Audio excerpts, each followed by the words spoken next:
ওর মা কই, ওর বাপ কই? আরে বলেন না মিয়া, ওর অভিভাবক কই? ওর অভিভাবক কই? এক বছরে কোনদিন ফজরের নামাজ পড়লো না, এই ঘরে ঘুমায়। আরে এত বড় জানোয়ার এই ঘরে কেমনে ঘুমায়? তার মা কেমনে ঘুমায়? তার বাপ কেমনে ঘুমায়? আমার চোখের সামনের শ্রোতা, আল্লাহর কথা শুনতে হবে। বলে নতুন আইছেন আপনি? নতুন আইছি না ফুরে নাইছি, ফরের কথা। আর আইলাম না, নাই কি একবার সুযোগ পাইছি, একবারই কয়ে যায়। বুঝেন নাই হিসেব? আমাদের সন্তানদের হালাত বড় নাজুক। কেউ নাই আমাদের এই 16 বছর, 18 বছর, 20 বছরের সন্তানের কাছে আমরা অসহায়। আরে কি আশ্চর্য কথা! আমরা হাল ছেড়ে দিছি, বাপ মা হাল ছেড়ে দিছে, সমাজ হাল ছেড়ে দিছে। অসহায়। তার চুলের সামনে অন্যরা অসহায়, তার মোবাইল টিপার সামনে অন্যরা অসহায়, তার মাস্তানিয়ার সাঁদাবাজির সামনে অন্যরা অসহায়। আশ্চর্য কথা! আহা, এরা যদি আমাদের ছেলে যদি আমরা ফেলে দেই এভাবে, তাহলে আমরা আল্লাহর জন্য, দ্বীনের জন্য, আগামী দিনে মুসলমানের জন্য যুবকদেরকে যদি তৈরি না করেন, তাহলে আগামী দিনে আল্লাহর দ্বীনের জন্য লড়বে কে? জীবন বাজি রাখবে কে? শাহাদাতের খুন পান করবে কে? বলে কি? কোত্থেকে আনবেন? আরে আরেকজনের ফুট কি আপনি হাওলাত করে আনতে পারবেন? তাহলে এরা তো আমাদের ছেলে, এরা মার পবিত্র দুধ খাইছে। মুসলমান মার দুধ খেয়ে বড় হয়েছে। এদের বাবা মুসলমান, এদের দাদা মুসলমান, এদের নানা মুসলমান, চাচা, মামা, ফুফা, খালু, এতগুলো মানুষ যার মুসলমান, সেই ঘরে এত আত্মীয় স্বজন থাকার পরেও আপন সন্তান 16 বছরের মুসলমানের বাচ্চা এক ওয়াক্ত নামাজ পড়বে না, এই জানোয়ার কেমনে ঘরে ঘুমায়? বলে ওর মা কই, ওর বাপ কই? আরে বলেন না মিয়া, ওর অভিভাবক কই? ওর অভিভাবক কই? এক বছরে কোনদিন ফজরের নামাজ পড়লো না, এই ঘরে ঘুমায়। আরে এত বড় জানোয়ার এই ঘরে কেমনে ঘুমায়? তার মা কেমনে ঘুমায়? তার বাপ কেমনে ঘুমায়? কল্পনা করেন আপনি। আপন মা বাপ যদি বাইচা থাকে মুসলমান, সেখানে আমার ঘরে আমার ছেলে এক বছরে কোনোদিন ফজরের নামাজ পড়বে না, এটা মেনে নেয় কেমন? হতে পারে কিভাবে বলেন না? আমরা হাল ছেড়ে দিছি, আমরা মনে করছি আমরা হেরে গেলাম, আমরা পরাজিত, আমরা ব্যর্থ। আমাদের ছেলে যেমনি ইচ্ছা এমনি চলুক, আমাদের মেয়ে যেমনি ইচ্ছা এমনি চলুক, আমাদের ফুতের বউ যেমনি ইচ্ছা এমনি চলুক, আমগো বেডি যেমনি ইচ্ছা এমনি চলুক। বেডির যেদিন মনে কয় সেদিন বাজারে যাইব, যখন মনে কয় সেদিন বাজারে যাইব। ভাত রাইনলে রাইনব, নইলে হোটেলতে আইনা খাইব। কিন্তু কি করো? বাজার ঠিক, মার্কেট ঠিক, শপিং ঠিক। আস্তাগফিরুল্লাহ, আস্তাগফিরুল্লাহ, আস্তাগফিরুল্লাহ। 3টা বাজে ছেলেটা বের হইছে, রাতের 10টা বাজে ঘরে আসছে। 7 ঘন্টা কিউ কিটস আড্ডা দিছে। কথা বলেন না?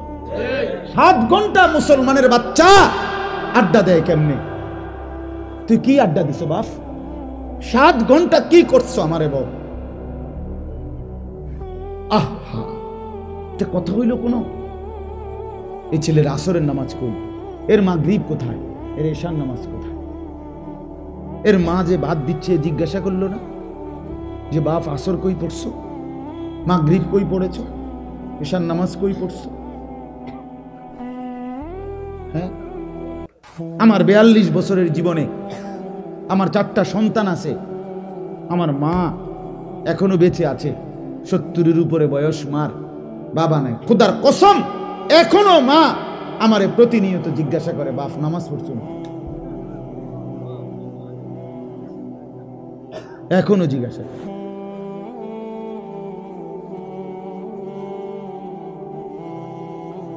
এটা তো জরুরি। আমরা ছেড়ে দিই। এই জন্য বাপ রাগ হইও না। আমার অর্থ হইল তোমগরে বলার কেউ নেই বন্ধু। কেউ না বললে মানুষ নষ্ট হয়ে যায়। একদিন দেখবা 30 বছর পরে তোমার জীবনে কিচ্ছু নেই। কারণ কি? আহা, কেউ যে তোমারে কাছে টানে নাই, ঠিক কেউ যে তোমারে আগলায়া রাখে নাই, তুমি তোমার মতো করে চলছিলা, যার ফলে নষ্ট হতে হতে শেষ শেষ।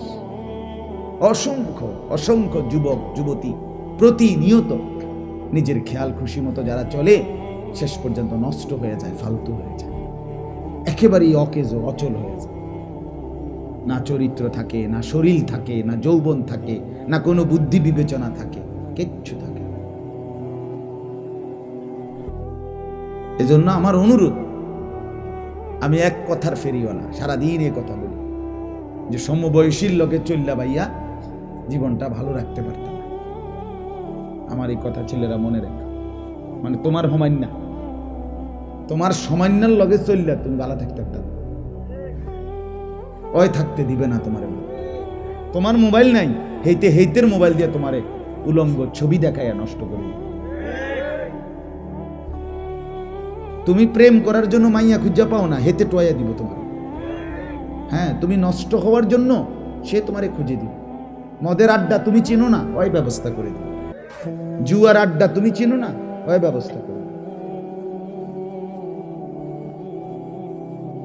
পত্রিকা আসছে না, এক অনলাইনে জুয়া খেলতে খেলতে এক নারী নায়িকা আত্মহত্যা করছে। সে অবৈধ প্রেমিক, হেবাটা সাইয়া রয়েছে, সে সাইয়া রয়েছে, ওই মেয়ে ফাঁসি দিচ্ছে।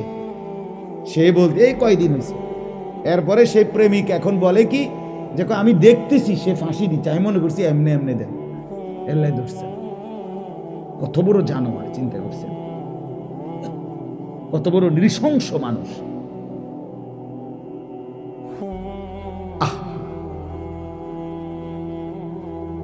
প্রিয় ভাই আমার, শেষ পর্যন্ত কিন্তু মৃত্যু নিশ্চিত। বাস মনে রেখে, আজকেই বা কাল। একটা সময় যেহেতু আমরা যৌবন ছিলাম না, শিশু ছিলাম, এখন যুবক হয়েছি, অচিরেই আবার যুবক থাকবো।